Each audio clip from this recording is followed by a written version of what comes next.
illegal ham in the face. But bro, where's the banjo? Some Cleveland sports shows try to give you hot takes, but only one can give you a big old piece of hot ham. Welcome to Illegal Ham to the Face. Talking all Cleveland sports. And don't forget our Fat Boy Tuesday, where we also ham it up with some fun food topics. Without further ado, let's serve up some ham. Here are the Ham Boys, Fatty, and Big Bry. What's going on, everybody? Jam Fatty Bates here. No Big Bry tonight. Big Bry is out doing some fatherly and husbandly duties, so I had to make a call to the bullpen. And why not Big Mike from the Man Cave from Off the Rails? Because tonight's show is probably going to go off the rails very, very quickly. We want to thank Harold Keel and Larry Gary APA. Also, City Dogs Cleveland. Mike Voorhees is in here giving us a thumbs up already, so thank you. Please give us that like and subscribe, and give us that follow. So, Mike, how you doing, brother? It's been a little bit. How you been? I'm doing all right, man. You know, just working, grinding like you are with this stuff, and trying to watch these Browns as hopeful as I can be. But we all know in Cleveland, hope kills you faster than a heart attack. It's hope is gone now. We'll get into that here a little bit later. There's no hope anymore. That ship has effing sailed. Well, I don't know, man. For some people, it's still there because they're still waiting for Shador. Now, they think he might be the savior of all of this, so the hope is still alive until that dies. Well, we won't see that hope until, maybe this week, the way that things are going right now. So we'll find out here in a little bit. All right, we're going to get our show started tonight. We're not doing the trivia or shout-outs or anything like that. We're just going to dive right into it. The last we spoke, Cleveland Guardians were in the postseason, and now they're out of the postseason. They lost 2-1 to Detroit. Tell you what, it was a great series. It really was. A lot of good pitching matchups. And then just some timely stuff. We got to see the rookie debut of Chase DeLauder out there in center field. I definitely MF'd him a couple times when he dropped the one fly ball to him. But then I also realized that I used to play center field, and I definitely wouldn't have been able to see that ball. So at least he got an eye on it and a glove on it. I would have probably got hit in the head with it and just fell over. But what a great season by the Guardians, I do have to say, because everybody's bitching about payroll. Everybody's bitching about this team. Everybody's bitching about this. And you know something? You were 15 and a half games back, and you fought all the way in to the postseason. People wrote you off. I was one of them. I wrote them off on the 4th of July. I said, this team is effing horrible. Wrote them off. And they made the playoffs. And they did it their way. The starting pitching finally started getting good. The bullpen started getting their shit together. Timely hitting and stuff like that. So, Mike, what'd you take away from this Guardian season and how they did in the playoffs, bud? You know, a lot of people hated that they made the playoffs because then it gives the ownership like, oh, well, we could do it with almost nothing. No money's needed. We win divisions and get to the playoffs, which that sucks because that kind of is the take of how it is with the owners. But, you know, you see the ownership's going to change here soon. The majority of it's going to definitely switch up. So the fact that they came back from 15 and a half back, made the run they did, it was, you know, very major league-esque. You know, the movie, they definitely put it together. They were ripping off pieces of Dolan's or whoever the heck ever they wanted. I think it was a Dolan and a bikini, and they were just one piece at a time. And they made the run, and I'm happy they won the division. That's one thing they took from Detroit. Detroit won the wild card. They were the better team anyways. We just had beaten them up the last couple times we seen them in the 2 weeks we saw them beforehand. But they were the better team. They should have beat us. But the fact that we took the division title from them is what gives me great pleasure because I love when Detroit doesn't get shit. Oh, boy. I did not see this. So Jose Ramirez was on a podcast? Oh, I guess. No, I didn't see that either. So, and now this Jose Ramirez podcast interview breaks. Oh, boy, he's not happy. Oh boy, that's not good. If Jose Ramirez is not happy right He now. wasn't happy in August. You saw it in his face. You saw before they really started making this move that, hey, man, he's frustrated. Well, I'd be frustrated too if I'm the only damn hitter on the team and it's a bunch of young bucks. They got to bring some money in. You know, you got some hitters out there. Go spend some money. Make the salary cap not be 30. Make it 80 million. That's what we need to make it. That way we have a couple hitters, get some pitching together again. Bring up your rookies that are so touted, the ones that are in, you know, waiting to come up in the minors, and just let this ride. Oh, he's actually wanting the Guardians to actually make some splashes. I'm looking at it here on Sports Cleveland Guardians on SI right now, trying to get caught up real quick. He definitely was not happy. And he said that, man, I don't know. front office making a splash this offseason. It may be too late. The GOAT is considering leaving. Oh, no. Talk about his extension talks. It might not sign back in with the Guardians. Yeah, it seems a little old, but claims ownership lied to him to build a championship contender around him. I'll text you a link to it. That's not good. That's not good if that's the case, because I'd be pissed off too if I was Jose, because you took a pay cut to hopefully, possibly get people in here. I mean, I'm not going to be, mean about it, but you took a pay cut, so hopefully other people could get paid. Yeah. And you can get it in here and get a championship, which, Major League Baseball players do not do at all. They're all about the money. Are you reading it too? Here's my thing. Jose loves it here. He doesn't want to be anywhere else. It's like a Myles Garrett situation. Myles talking all that trade and all that drama that happened right when the offseason started.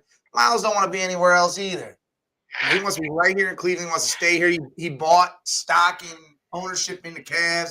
He doesn't want to go nowhere. But he wants the ownership to understand how real this is. Like, hey, I will leave if you choose to continue going down this path. I feel like Jose's taking a chunk of that and saying, hey, here's the deal, man. Y'all played this game. I took less money. Do something, or I'm going somewhere else. Yeah. He said it thinks it's an older one, but, breaking now, especially during the wild card play or, playoffs over, everything else, the time of it is just horrible. Yeah. Let's see here. He texted it to me. I'll listen to it.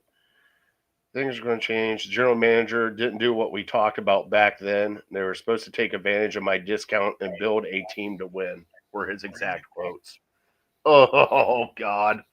Hey, you might as well add to the shit show that's Cleveland right now. Jesus Christ. Oh, my God, Mike. It's horrible being a Cleveland fan, bud. It is horrible. Well, I mean, you're down in Cincinnati. You could be a Browns fan down there and nobody gives a shit. Up here, you see it every day. You just get kicked in the dick. No. These people down here, they try, because I work on the border of Indiana, too, so I hear it from all sides, whether it's Colts fans, different fans of different teams. It's kind of crazy. My job. There's Steelers fans all over the place down here. It's insane. But well, I mean, because I come at them with facts. I get real factual with them, and they tend to shut up after that happens. But I mean, we got a bright spot. The Cavs. Cavs are our bright spot. That's all we can lean on now. Yeah, they start preseason game tonight, so Cavs preseason's going. It's weird because of the overlap of what's going on now, because baseball season's starting to end. We're about a quarter of the way through football season, and now basketball season's kind of starting. So at least we got the Cavs to look forward to, because God, if we don't, let's see here. Justin lives down in Cincinnati too. He said Indiana just sucks. It's just across the river from me. Oh yeah, he does, huh? Yeah.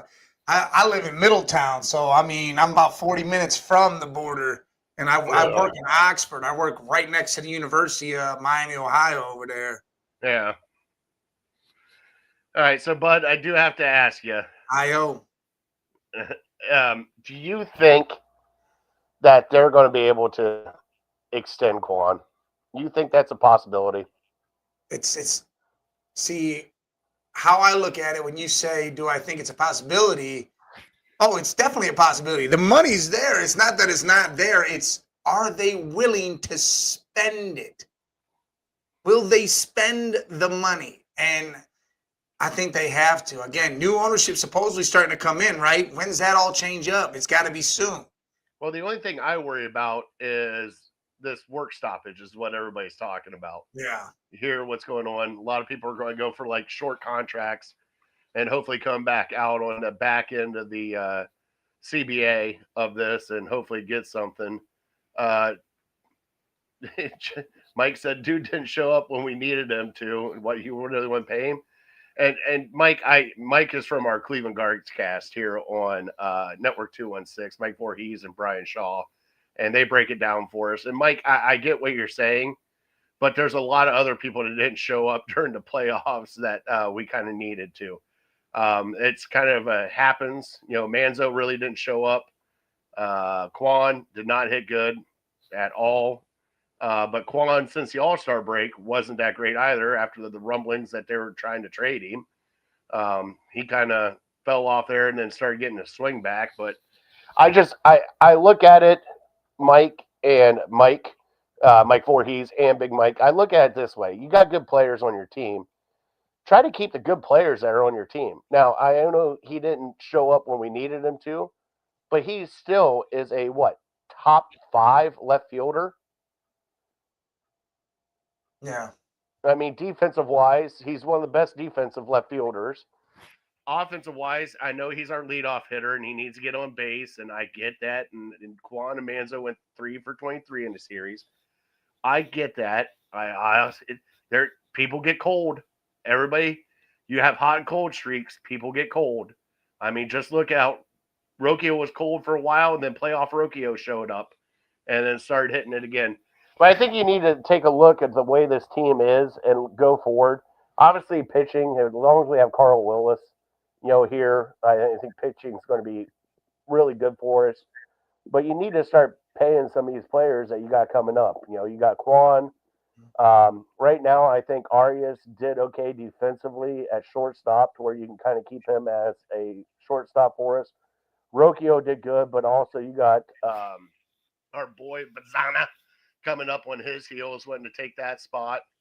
I think what this series did with Cleveland and Detroit showed you what the future could look like with DeLauder in the outfield, with Valera out in the outfield, with Quan. And hopefully this team can kind of take off from that. MLB Guards cast. I'm sorry. MLB Guards cast. Thank you, Mike. But what do you think about that, though? He's right. I mean, we got a lot of things that are moving right now. I say we pay Quan. You know what? Bo Bichette's out there. Why don't we go grab him? You put him at shortstop. We haven't had a real good shortstop or someone that can play defense and hit the ball at that position in a while. Grab him. Bring up Trevor. Start bringing up these guys and making this stuff happen. I mean, they were talking about Pete Alonso, who's a possibility. I mean, that's going to be a lot of money right there. But, again, you got to start spending it. If you really want something, this isn't 2016 where we have all this. You spent some money there. You made some moves. And look what happened. You don't got to spend the Yankees cap. You don't got to do that. Just spend $80 million. That's all you got to do. That's it. And I don't see why they don't see that or why they won't do that. But they got what they wanted now. We won the division. They had sold out games, 3 games in a row at home. They made a lot of money. Sold out games at 1 o'clock in the afternoon during the week. Like, that's what I'm saying. Like, I think the last month they probably sold like everything. People started coming to the park once the shit started going down. So they started making tons of money. So why not say, hey, we saw this. Let's add to it. Not, we'll stay the same. See if we can do it again.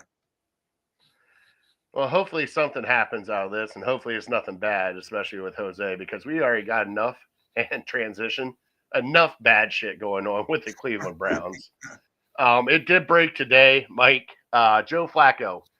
First time ever we traded with the Cincinnati Bengals. and we trade Joe Flacco.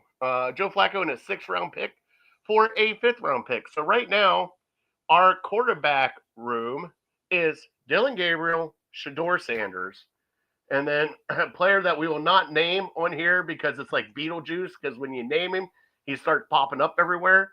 And then we got Zippy Zappy on the practice squad. I don't even know what to do with this fucking team anymore. It is just so aggravating because hey, we're going to show the vets, Mike. We're going to show the vets that we're going to try to win this year. We're going to bring in Flacco. We're going to try to win. We're going to bring in Kenny Pickett. We're going to try to win. Next thing you know, we're going to give Joe the start. Obviously, Joe can't do it anymore, especially for this team and this offensive line.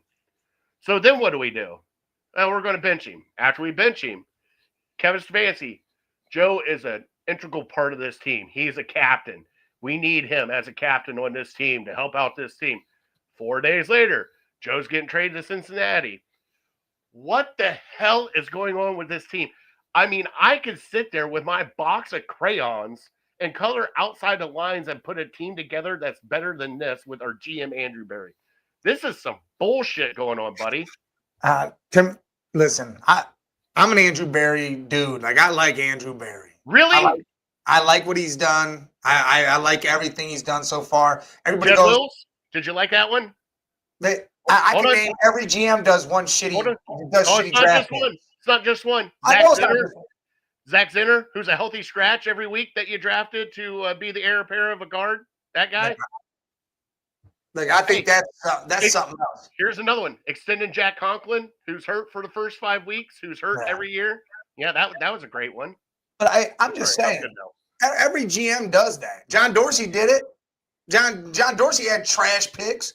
Oh, he got Chubb, he got Ward, he did Baker. Great. He did 3 dudes throughout 3 damn years or 2 years.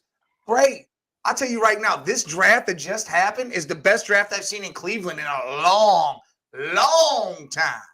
So far, give it a little bit. When they stop caring and they stop, wanting to get their head kicked in every fucking day because it's Cleveland. Well, yeah. Just give it a minute because guess what? If that's the case, well, then it's not on Andrew Berry. Then it's on the whole situation. I think it's more on Stefanski than anything. I think this whole trade right here, Stefanski saying all that, and then him getting traded, is more or less showing I'm not with Stefanski anymore. I think Berry's starting to. I think Berry's probably being told Stefanski's probably going to be out, but they're going to keep Berry.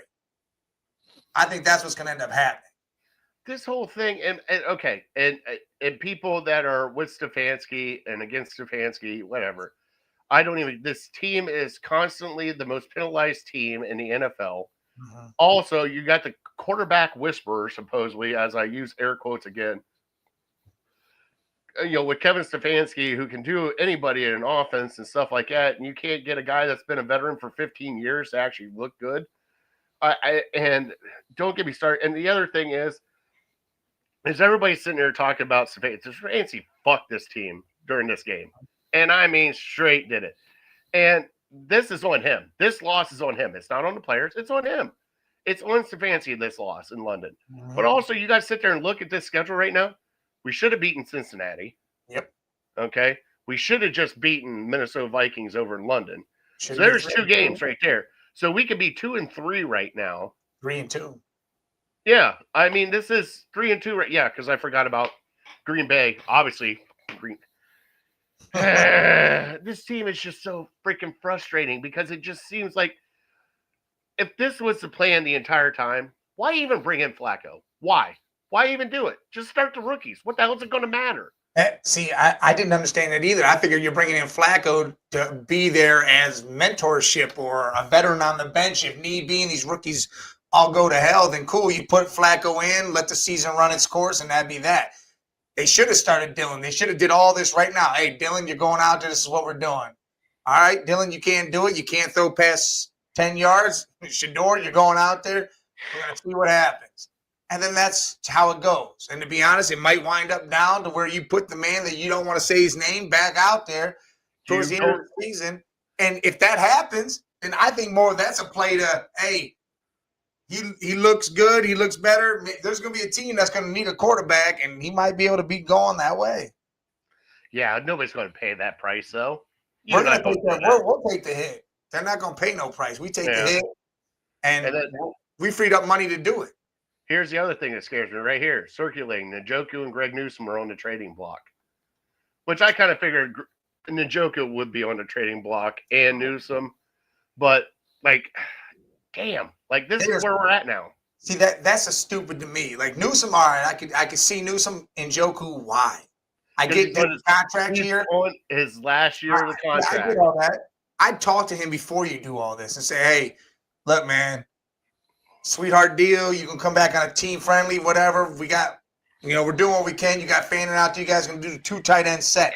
That's what they should be running all the time. 2 tight end set until Judy wants to catch the ball and Isaiah Bond until someone wants to throw that dude the ball.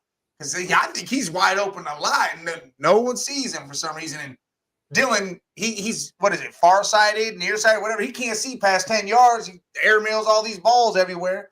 That's the issue. Well, that's coaching. I believe that's coaching. I think that's Stefanski going, hey, take what's in front of you. If you want to take a shot downfield, take it.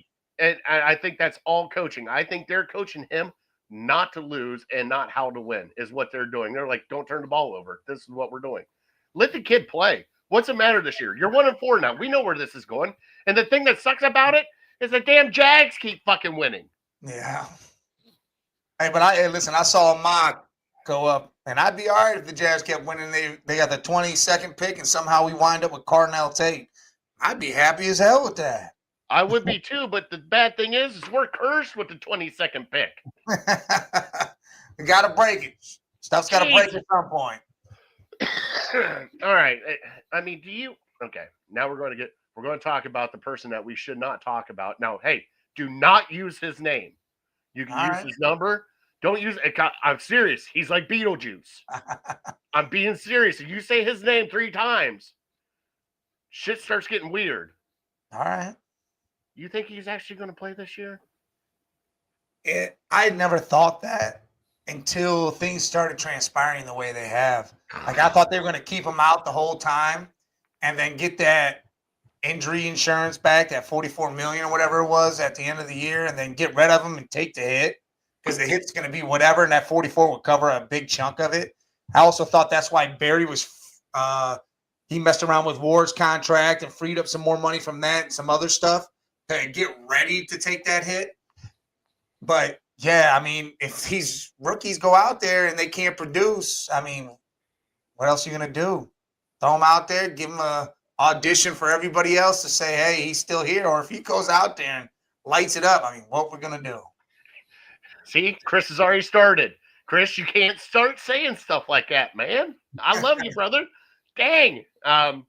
It's Cleveland. He will start. I did ask last week if he went to London with the team because, out of stateside, he could actually go back to those places again if he wanted to. He just can't do it in the United States, allegedly. Reckless speculation, allegedly. But they all went to Haslam, Barry, and Stefanski all went to like a big practice to his that he had. You know that, right? And he said he looked good, but the thing is again, that's all whatever it is. If I'm the Browns, I'm going with the rookies, see what I got. All right, now I'm going to have to get a quarterback in the first round, or hopefully I found a guy that I could say, no, I don't want to go after a quarterback. We're going to draft a tackle, and we're going to get a wide receiver in that first round, and then we're going to see what happens after that. I don't want to keep going after quarterbacks. I think they're going to have to do more than a wide receiver. I think they're going to go offensive line if they do anything. Well, yeah, that's why I said a tackle. It's going to be big tackle. It's going to be offensive line, because, I mean, if you look at it, you got to. But Bitonio is getting ready to retire. Actually, Bitonio should retire after this whole announcement came out, because if I was him, I'd be like, yeah, I'm not playing anymore. I'm done. 11 years of this bullshit. I'm out. I can't do this. And then you got Postage. You got Teller's the only one that's healthy. We got Cam Robinson in, who was penalized 7 times, it felt like, during the game. This offensive line is just in shambles. And honestly, for Dylan Gabriel to do what he did, was, I think, was a little bit more impressive than what people are giving him for. But who do you think is going to be the backup now? I mean, are they going to activate Zappy and make him the backup, or you think Shador is going to I get the think backup? Shador's already the backup. I think he's already placed on the depth chart as number 2. Man. And I'm all right with that. Cool. If Dylan starts faulting, then put Shador right in. Don't play this game where you're going to be like, I got to wait for the See, this is my problem. A lot of fans, a lot of people are like, well, we got to have the perfect situation. No. I don't care who we're playing. Throw the rookie in there because he's going to have to be under fire at some point anyways. Let's see what the kid's got. I always said, hey, Flacco, sit him down, play Dylan in the first half, then let Shador get the second half. Start seeing where you're at here. Do something here. Treat this as preseason because you're obviously not winning shit or trying to win shit, it seems like. So start doing that. But again, we were leading that whole game in Minnesota. Dylan played a good game. It's just a matter of when it needs to be done and go down the field. Is he going to be able to actually do that? Yeah. I don't know. Justin, I love you. You heard that too. Oh, that's why I love this show. Well, one thing we could take away from this game, it looks like we finally got a running back besides Nick Chugg. Judkins looks amazing. Pissed off that we got called back on a 70-yard touchdown run for holding, which was both by rookies. I think it was Bond and Fanning got both called on holding on that one, wasn't it? But seeing that kid run, I'm excited. I think we have our running back here. We have some things set up. We got Fanning, who is looking like he's going to be a great pass receiver for us. Got to work on blocking a little bit, but what can you say about Quinshon? I mean, he had 23 carries, 110 yards, averaged 4.8 a carry. That's all you can ask for. That's seriously all you can ask for your running back. This dude's been doing it since they put him in. They should have started him the whole Ravens game.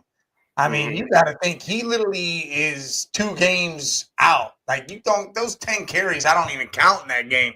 2 games missed, and he's doing all this, and he's leading rookie rushers, and he's doing some things out there, and he's going to continue to do it. And like you point out, the offensive line ain't that great, but he's doing it with it. He's making it happen. And I think he'll continue this. And now I think we need to bring Sampson in a little bit just to be that change of pace back. Let him be the receiving back he is, because that's what he really is good at, catching that ball and getting yards after. And let him do his thing. Start using the pieces you got. The Patriots did it forever. Never had no real receivers, played a 2 tight end set and used their running backs when they needed to, and that was it. Don't overthink this. You don't got to force it to these guys. Let the tight ends do their job, and Junkins is definitely going to do his and play this game. The one thing that scares me, though, is right now Jerry Jeudy is like a shell of himself from last year. He can't catch a cold if a cold hit him right in the face. I know Dylan Gabriel threw a pass to him. Should catch, dropped. He's got the dropsies now. And I am waiting, as everybody in Cleveland is waiting, for the wide receiver drama to start. And it's not me. It's the passes. I'm open all the time. It's not me. He didn't hit me in the hands. It's not me. You see that guy? I have a feeling starting next week, we're going to be hearing a lot of chirping from Jerry Jeudy if he does not do well. I hope not, because he's going to be dead wrong for all that shit, because these passes have been right to his chest, his hands, right there where he should catch them. They say get your hand on the ball, it should be caught. And the thing is, I think it's a mental thing. He's thinking more about turning and going than he is about catching and securing. And he's trying to do what he did last year, but he's trying to force it. Last year, he didn't force it. It just went with the flow, and he did it. He needs to get back to just letting things happen instead of trying to, I need to do this, I need to do that. Don't put this whole thing on your back, man. This team is 1-4. You don't have to worry about doing so much. Continue to let it flow, because eventually you're going to do your thing again, and it's going to be okay. Yeah, but like right now, he got, 2 receptions, 15 yards. Our leading receiver was Njoku, 6 for 67. Mm-hmm. And then Fanning had 4 receptions for 13. And then after that, it's 2, 1, 2, 1, 2-1. And the only wide receivers were Judy, Jamari Thrash got 1, and Isaiah Bond. So I think with Tillman being hurt and on the IR now for a little bit, I think that's going to hurt a little bit. But man, it's just like it just seems like everybody's looked at this wide receiver room. They're like, yeah, we don't need to upgrade it. We're fine. No, I think you seriously need to upgrade this wide receiver room because I don't think in your minds you have what you have. You don't have a legit number one. You don't. You don't have a legit number one. You got like a 1C that can't catch the ball right now. But like you said, we're going to have to, start putting Fanning in the slot. I would even go that way. Oh, yeah. Start you Fanning right in the slot. I'd start doing stuff like that. Like you said, the 2 tight ends, letting them work, do what they need to do. But as of right now, I don't even trust our wide receivers to do anything for us because they haven't shown it yet this year. And I'll give Bond a break on that because, again, he slowly got brought in and finally started getting used. And, again, when he's open, he wasn't getting past the damn ball. I mean, he was open plenty of times with Flacco there, and Flacco just wasn't throwing the ball down the field. Again, it was almost like Stefanski said, keep it short and sweet. To all these QBs, it's like, man, come on, man. You go down the field. And then when they did go down the field, it was like it was an air ball throw, and it ended up being an interception. Like, I don't get, and this is why it's weird. Why is Stefanski playing this way? Why is this happening? Is it because he's told, hey, look, we're doing this either way. Your job's safe. Just try not to get people killed or whatever. But I don't know. It kills me to see it like this because if they're not going to allow Dylan to give him the keys and take the other steering wheel out the car and say, hey, go ahead. It's all you. Do your thing. We think you're a supercomputer. You're whatever this is. We're going to let you run it. You were our guy. See what he can do instead of trying to handcuff him and say, no, don't do this. Don't do that. Make sure you only do this. I'm going to put a couple chinks in Kevin Stefanski's armor right now because a lot of people nationally say that he's a great coach. And, the Browns should be lucky to have him and all this stuff. And here's the chinks that I have. And it's like, hey, it's not that I don't, goddamn Justin, I'll put that up later. It's not that I don't like Kevin Stefanski. I just don't think he's a head coach for the Cleveland Browns. I didn't think that when he came in. Now, here's the chinks in the armor. Everybody says, well, he's a 2-time coach of the year. First off, the first time he won coach of the year, the Browns made the playoffs, okay? Anybody that can get the Browns to the fucking playoffs should win a coach of the year, even though there was probably 3 other coaches above him that should have won coach of the year. They're like, holy shit, the Browns made the playoffs. We have to give this guy a coach of the year. Have to. And the second one was his second exact same thing. Like, hold on. They brought in a 40-year-old guy off the couch and they made the playoffs. Oh, we got to give him coach of the year. I mean, I feel like they just gifted him coach of the year because the Browns actually made the playoffs. Because if you think about it, he didn't even coach the playoff game at that point in time. It was Prefer. He was on his couch making phone calls. But, I think if he, offensive-wise, I think he'd be a great offensive coordinator. But the thing is the amount of stuff he has to do, he cannot call the offense and do the day-to-day stuff he needs to do. If he wants to be a head coach, he is going to have to head coach. Or have somebody behind him micromanage to let him know, hey, we need to call a timeout here. We need to do this. We need to do this. You need to have somebody there in his ear chirping the entire time, because if not, he is just so focused in on calling the offense right now that he's not seeing what's going on in the game and how the game should be played. You have the best damn defense. Mm-hmm. Number 1 rush defense as of right now. Passing defense. You got Myles Garrett on the other side. Why would you not run the ball? Let them use their last time out. Take that bullet out of the chamber and let your defense do your, top tier defense, if not top NFL defense, stop them for you and let you win this game. But no, you try to get cute with it and you called something stupid. And you lost the game because of it. And Justin said, if he's such a great coach, why aren't we in the playoffs or contention for them every year? But I hear you. I hear you on that one. But thing is, injuries get everybody. Look at Cincinnati. I hate to say it. Yeah. They were Super Bowl aspirations. Guess what? As soon as Joe Burrow goes down, not no more. No. Once that starting quarterback goes down, you don't get that. Mike, you got any other takeaways from this Vikings game before we look ahead to next week? Because next week's going to be fun for us. Brian Flores, he's 10-1 against rookie quarterbacks. He does a lot of damage with rookies going against him and everything. And Dylan had a good game. 2 touchdowns. Who scored 2 touchdowns, passing touchdowns against the Vikings this year? Dylan Gabriel. He's the only one. The only one. And that's crazy. Absolutely insane to think that that's a thing. What we need to take away is the defense was lackluster. That wasn't the defense that we were used to every week. And we still had the lead all game long. We could win games. Mm-hmm. We could beat Pittsburgh. We can go on a tear and win the next 3. Go into the bye week and come out of it and go against the Jets and win that one too. And again, Baltimore being a shell of nothing now because they're trading people. They just traded Hawaii or whatever the hell his name is, the Chargers. Lamar's hurt, Humphrey's hurt, Roquan Smith's hurt. That's a whole nother situation there. You got a lot of things that could change up here and you can win some games.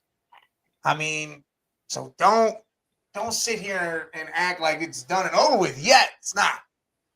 I just know that I feel like Shedeur gives us a better shot because of he's not the, all right, I'm going to keep it clean. He's that, I'm going to get us a win no matter how we got to do it. That's what he's done. I just worry that if he does that, though, that it's just going to be an interception parade. I don't know. I know. You have, okay, like I said, we've had Baker Bros, we've had Shedeur fans. I get that people like Shedeur. I am personally not that I dislike Shedeur. I just don't think that he's the quarterback for this team, especially where it's at now.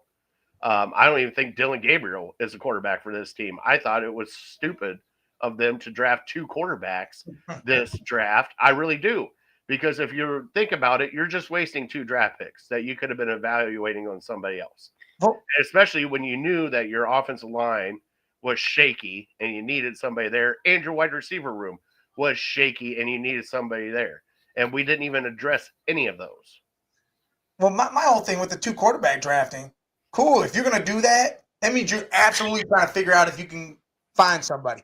You got to put them out there and find somebody then. Yeah. Actually put them out there. That's why Dylan should have started, seen what happened. Then you throw Shedeur out there, see what's up. And if, again, we're going to do this whole parade, K. Klubnik, Drew Allard, all these guys. Listen, I don't see – I like Drew Allard's mechanics. Right now, the whole stat situation, what's going on in Penn State's trash. But I like Drew Allard as a player, and I think he could be good. I mean, Josh Allen won 4 games and threw 2,000 yards at Wyoming. He got drafted high, and look at where he's at now. So stats really ain't shit. It's mechanics and how he is mentally. And I think Drew Allard is that guy. But my thing is I don't want to have to take a quarterback. Use these 2 guys and see what we can do. If we can't, then cool. Then we make something happen. And then at that point in time, though, then what do you do with the 2 quarterbacks that you drafted this year? That's where I'm kind of concerned. Like, you sit there, you're going to throw them, then what are you going to do? If you go out and get a quarterback next year, obviously that guy is going to be the guy because you're going to draft him in the first round. He's not going to be competing with anybody. And don't say this bullshit that he's going to be competing with Shedeur and fucking Dylan Gabriel, because that's not going to happen. You're going to draft a guy that high. He is going to be your guy. He is one that you're hanging your hat on with this franchise. So then what do you do with Dylan Gabriel and Shedeur Sanders? You trade Dylan to the Rams and Shedeur to the Raiders. Or the Saints. No, I think the Raiders will come take Shedeur right away. With Tom Brady over there, Pete Carroll, and then I think the Rams actually like Dylan. Yeah. And so I think, we could get rid of him and get something in return. Depending on what draft pick it is, we can get something. And yeah, everybody hates Dylan because he's an inch taller than Petty. That's bullshit. I am taller than Dylan Gabriel, so suck it, Justin. Dylan Gabriel's 5'4". Did you not see him stand next to Carson Wentz? Yeah, Did that just make? I was like, shut up! Look how small this guy is. Like, god damn. crazy. All right, let's look ahead to next week. Obviously, hey, guess what? We get to play the Pittsburgh Steelers. Woo! Who are leading division right now. Don't know how that's happening. It's an anomaly. I fucking hate the Steelers. I hate this week. As you can see, I'm in a mood today because the Browns have pissed me off so much that I'm in a mood and I'm dropping bombs on here that I normally don't drop on our show. And it might be because Bry's not here and I can cuss a little bit more. But man, so we're playing the Steelers. Obviously, Aaron Rodgers. Steelers defense is starting to look like they're coming back a little bit. Mike, what do you see? How do you see this game going? What do you think some strengths that we could use? What you got over there for you? Listen, I'm not scared about that Steelers defense. I think they're still weak. They're not who they used to be. I don't think they'll ever get back to that. So I'm not worried about that. The run game is going to be real great for us. I think Judkins is going to have a day. He's going to have a real good day doing his thing. And we could win this game. Our defense is probably pissed off. Miles is probably shitty as hell for the performance that happened because they could have stopped that 80-yard drive and we could have won the game that way too. But they didn't. You know, they let them drive 80 yards down the field, throwing the ball. I think Miles can tee off on Aaron. Mason Grant's been playing great. Carson is – that dude is a monster as a linebacker. That dude tackles everything you see. It don't matter if you got the ball or not. He's going to tackle you. I wouldn't even stand near him. But I truly believe we can get at their run game is nothing. I don't think Warren's really anything. They don't have a run game. So what do? We're going to tee off on Aaron Rodgers all day, and he's going to get smoked. I mean, DK's DK, but I'm not worried about nobody else over there. The games they're winning, I almost feel like it's a fluke type situation going on with some of these wins. I don't think they really should have won half the damn games. I know, but they do. And you want to know why they do? It's not Aaron Rodgers. It's not TJ Watt. Guess who they've had there for 20 years? And they bitch about having a great coach over there. They bitch about Mike Tomlin. You know something? I would love to have Mike Tomlin here and deal with this shit that they have. Oh, my God. Oh, we're perennial playoff contenders. What? Oh, my God. We suck. Shut up, you Steelers fans. Like, you got a great head coach over there. And I don't get it, but God, I really do. I think he should win. I think he should have won a Coach of the Year. Hey, Kenny Pickett year? Should have won Coach of the Year. Should have won Coach of the Year, Kenny Pickett year. Definitely. But it's coaching over there and it's culture, too. They have a culture, and we still can't find a culture. But like you said, you have Aaron Rodgers. Our defensive line should just eat. They should just eat this game. They should. The only thing I worry about mostly is Aaron Rodgers is very smart in the head. I think it's all of his trips to, wherever he goes to take his peaceful retreats and some other herbal remedies that he does. But the only thing it worries about is his veteran sense, though. It's like he knows he's played so much football. He knows so much stuff. Can we fool him enough to get maybe a turnover from him, which I think we can, but also can we actually stop their wide receivers enough to get Myles Garrett and that defensive line to cook? And I think we can. I think this is going to be another defensive game. I think this is going to be a low-scoring game. Dare I say, I hope we score 20 points because we haven't done it in almost a calendar year. It feels like we haven't scored 20 points. Like it's going on like 12 games now. We have not scored 20 points. Yeah. And the last one that we did score 20 points, it was 20 points on the dot. God, we just need this offense to do something. Jesus, God. And they're on a bye this week too, aren't they? They were on a bye, yeah. Of course they are. Of course they are. This is going to be great. This is going to be an easy pick for me this week. I do expect Myles Garrett's sacks, to come to an end. I hope he gets 2 sacks this week. Nothing. And I hope we make TJ Watt look like a fool.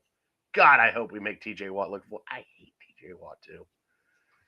All right, X factor of this game, Mike. Who you got?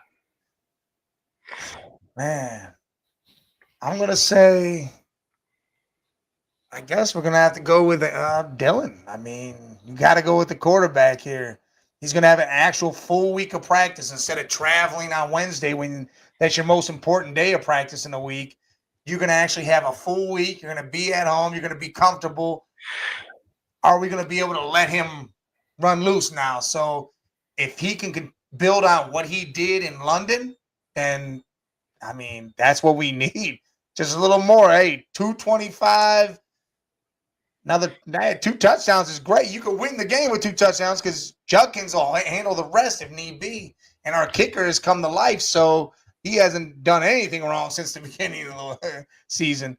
But I think Dylan doing the job and actually progressing will be the thing. If he digresses at all, then it's going to be a huge issue.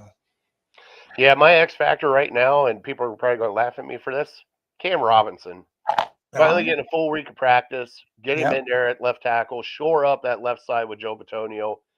Hopefully Conklin is a little bit more better with his arm, and we can shore up this offensive line a little bit because right now if you can't shore up this offensive line, we're not going to be able to run. We're not going to be able to pass, and especially with TJ Watt looking out there, with Hayward, with Heinz Smith, all of them, you got to be able to protect Dylan Gabriel. And hopefully since he is not just being, hey, we're going to fly you out to London. You got your passport. Okay, we're not going to start you and stop this nonsense of not Levinston, who was the left tackle that they started over top of Cam Robinson. Yeah, that was Levinston, wasn't it? It wasn't Levinston. Stop it with this 2 tackle stuff. Cam Robinson was in here. That's why they brought him in here to shore up that left side. So I mean, that dude's a 9-year vet with only 11 holding calls in 9 years. The hell? Throw him out. Let him play. Exactly. It'd be like, hey, all you got to do, look at this. I don't need you to block the run or anything else. Just protect my ass. That's all I need you to do. You pass block however you pass block. We'll work around you. But yeah, Cam Robinson is my other one. What do you got for a score this week, bud? Yeah, I can see it being low scoring, 17-14, or if maybe we hit the 20 mark and it's 20-17. I could see it right there. But I feel the Browns win. I feel this is a Browns win. I think the defense is going to be pissed off, and they're going to come out there and take Aaron Rodgers' head off. All right, I'm going to go with you. Browns win, and I hate saying this because I cannot pick the Steelers to win. I don't think I'll ever pick the Steelers to win. So I'm going to go Browns win, and you know something? I think we're really going to come off to Schneid. We're going to blow out that over 20 points and get 24 points. All right. 24, and we'll go 24-17. We beat them by a touchdown. I like that. All right, so hopefully that pans out because if it doesn't, it's not going to be good next week. But it's not going to be good. All right, bud, you want to get fat? You want to talk some food with me before we get into our top 3 here later? Let's do it. All right, let's play the sounder. Let's have some fun with Fat Boy Tuesday.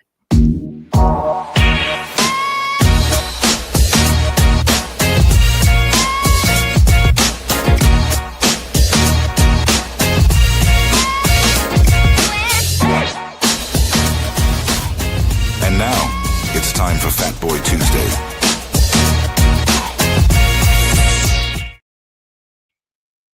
All right, so this week we looked into the food calendar and what's coming up, and also, we got some Pierogi Day is, I believe, tomorrow is Pierogi Day. We had National Sausage Pizza Day is coming up. So Mike, I'm going to talk to you. We're going to talk a little bit pierogies. Obviously, you got to be a pierogi fan, right? Oh yeah. All right, so now the way that I cook them is also pan fried. Got to do the pan fried with some onions and then some hot sauce and sour cream. How do you like your pierogies? You know what's crazy is I like them every single way, but what I've done lately is I bake them where they get nice and crispy, and it keeps that center real soft. So it's almost like a chip. You can just dip it in whatever and just eat it with your hand. It's crazy. You have just changed my world. I didn't even think about that, man. Just pierogies, especially the Mrs. T's pierogi chips. Oh, I literally just got a box yesterday because I was thinking, like, damn, you know what? I want to do that. Because normally, like when we do pierogies here, we always do like kielbasa or smoked sausage. Oh, with yeah. pierogies, and then every now and then sauerkraut's in there too with them. You never know with that. But yeah, dude, I gotta have hot sauce and sour cream with my pierogies though for some odd reason. And it's not like, it's not like the fancy hot sauce.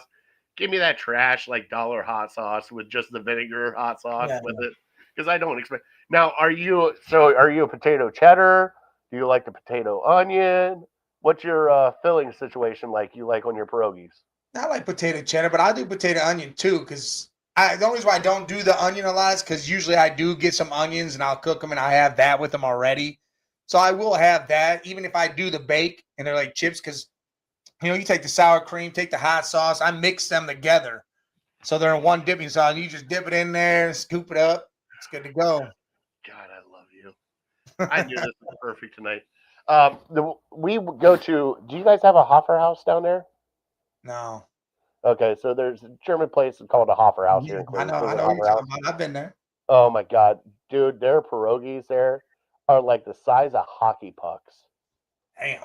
I mean, they're not Mrs. T's. They're not like the little ones. Like they are pierogies. Hell yeah. I mean, when I think of pierogies, though, especially here in Cleveland, man, you get them anywhere you want to. But like, you get some of those pierogies that are that big and just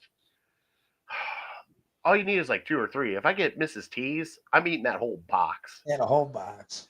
It's just, hey, that box is getting cooked up. That's it. How many pierogies Mrs. T's pierogies do you actually think you could eat? I definitely eat a whole box. I could probably do 2 if really need be. You know, I'll tell you right now, if you get the little ones like the minis, man, you eat them things like chips. It's like a bag of chips. You just gone. All right, so the next one was National Sausage Pizza Day. Now, I do want to talk about this because a lot of places do like the frozen sausage bites that they just kind of throw on top. Places here in Cleveland, though, they get that dollop of fresh sausage and they just drop it on there. And I think that is the best thing if you get that fresh sausage on there. Like we have Geppetto's just down the street. Yeah. They do that, and you just get that huge chunk of like Italian sausage that you bite into. What do you think about that? Do you like the little bites or big bites? No, if I'm gonna bite into a pizza and it's got sausage on it, I want to be able to taste the sausage. Like I have to be. I've had pizza where the circles look like pepperonis, but they're thick slices. Like that's where it's at for me. Like I love sausage pizza. I love all the meat. I always get meat lovers usually when I do it, or I'll get a supreme so I have the onions and green peppers with it. But yeah, no, I like a good deep dish, like Chicago deep dish. There's a place over here, man. They do that. It's amazing. You could take them home too, bring them home frozen, cook them. It's good stuff. What deep dish place is this? It starts with a G. I have to look this place up. They're looking up because if you're going to call it out like that, we got to, because over here, like we have Arturo's does the fresh sausage, Geppetto's, like I said, we got Giovanni's down the street that does the fresh sausage. It seems like everybody does fresh sausage, and unless you're the, franchise ones, like Pizza Hut does the bag sausage, so does Papa John's. It's not that often you get fresh sausage from some of them, but man, you get that, and especially if it's made in-house too, because I know a couple places do it in-house. Oh man, how good is that? And Justin, here you go. Big sausage pizza. Yes, I do, Justin. It is Taco Tuesday also. We're not going to talk tacos though. Giordano's. Giordano. Oh my God, you have a Giordano's there? It's about 25 minutes from me, but yeah. Shut up. All right. I got a place called Two Cities where it does Chicago and then it does Detroit. Oh, that's even better, man. Yeah, that's a good one too. That's about 20 minutes too, but yeah, that's a good place too. Do they have, now I do have to ask, now we're on pizza right now because you have, like here we have a Cleveland pizza. Do you got like a Cincinnati pizza? Is there like a way Cincinnati does pizza down there? No, these people down here and how they do and say what chili is blows my damn mind with the spaghetti and this, whatever they want to call it, ground up meat in a sauce shit. I can't stand it. The Skyline shit and all that. Really? I mean, it's cool, but I can't. They can't tell me that's chili. It's not chili, man. That's just pasta with mole on it. Is how I look at it. That's not chili. Chili to me's got chunks of meat, beans, onions, green peppers. That's what a chili is to me. Okay. Because so you're not a Texas style guy. Yeah, I'm not doing this. Whatever the hell they do here, and then right in Indiana, they got to have noodles, but it's macaroni noodles. I'm like, so that's a goulash. That's not chili either. But they have to have it, or they feel like something's missing. Like my brother was with his wife, and she made the noodles and had to put it on the side instead of mixing it because he, in his brain, he's like me. Nah, just like square pizza. I don't understand it all. I mean, I'll eat it if it's thin crust, but I'm not eating it if it's not thin crust. If it's square, it don't make no sense to me unless it comes in a square. Like I'm not taking a circle pizza and cutting it in a bunch of squares. Oh my God. So Lima Pizza, you're not in on. All right. Because so Lima Pizza, they do the toppings and everything underneath, and then they melt the cheese on top. See, that sounds good though. I'll do that. But they cut it in squares. And I'll try it if it's worth it. Like there's a place called Shaddock's that does that too, where they have the cheese on top, and it's not bad pizza. It's just not something that I would tend to like go to all the time. There's a place down here called Cousin Vinny that's just amazing. And what's best about them, they're open until 3 or 4 in the morning. Shut up! Those are the best places. And I mean, yes, and this place is they got this deal. You pay like $25, you get 2. This cup is literally from there. You get 2 cups of pop. You get a thing of breadsticks and a pizza of your choice, whatever you get. Dude, that's not bad at all. Now, hold on. Do you like greasy pizza? Yeah, I could eat greasy pizza. I mean, you don't do like the napkin dab to take? Oh, hell no. I see people do that, and I'm like, no. I put hot sauce and red pepper flakes and Parmesan cheese all over my pizza and shit. Okay. Look, Jets pizza is a whole different thing. Yeah, that is pretty good. Jets pizza is good. We get it at work every now and then. I love it. The thing is, though, it's okay. Funny story about Jets Pizza because we're going off the rails a little bit on this one. So we always ordered it like during airification for my job, right? Yeah. Everybody gets pizza and everything else. So they're larges, or it's Detroit square pizza and everything else. So my buddy goes, hey, he goes, I got to order pizza, and the boss gave me the credit card. He goes, what we normally get is just the party sizes, right? I'm like, yeah. I was like, I think so. He goes out, orders the party sizes. It's 2 of those pizzas is a party size. Yeah. We ended up with 18 boxes of pizza at our work. And dude, the thing is you sit there and eat it, and it's so damn good. Yeah. So damn good that you had 3 pieces of it, and you're like, I'm going to feel miserable. And then you go back in for that 4th piece, and then about 10 minutes later, you feel the worst you have ever felt, because if people don't know, Detroit-style pizza is a little bit less thick than Chicago-style pizza, but it is very doughy. But, man, they load it up with sauce and toppings and everything else. But, man, I tell you what, you have 4 pieces of that, and you're miserable for the rest of the day at work. Yep, heavy and bloated. That's how I can't eat stuff like that at work. I barely eat work at all at work. Hey, we did, and we started laughing at each other because about 10 minutes in after lunch, all of us looked at each other, and we were miserable. We were like, yep, can't do this. Can't do this. My boss even looked at us. He was like, you guys have 4 pieces, didn't you? Yep. That was that extra piece. Yep. It came up and stuck on me. But I'll tell you what, their Jets' barbecue Hawaiian pizza is the bomb. And also their buffalo chicken pizza. Yeah. The bomb. Love Jets. All right. Now we got to get into our top 3. We got to stop talking about food so we get in the show so you can get out of here. Thank you for everybody for coming in here, watching us, giving us a like and subscribe. Now, we're doing a fun top 3 here at the end. We're going to go with our top 3 Cleveland Browns blunders by the front office. Okay, so with the Flacco trade, everything else going on, Mike and I are going to have some fun here at the end. We're going to give our top 3. So let's play the sounder and see what we think our top 3 blunders are with the Cleveland front office. All right.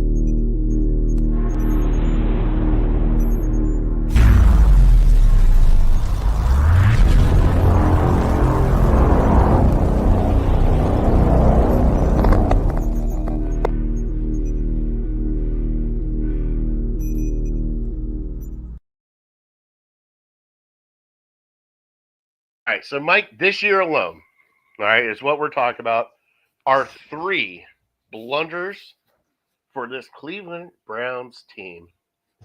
And if you want me to go first, so you can kind of see where I'm heading with this, I would. Yeah, go ahead. Okay.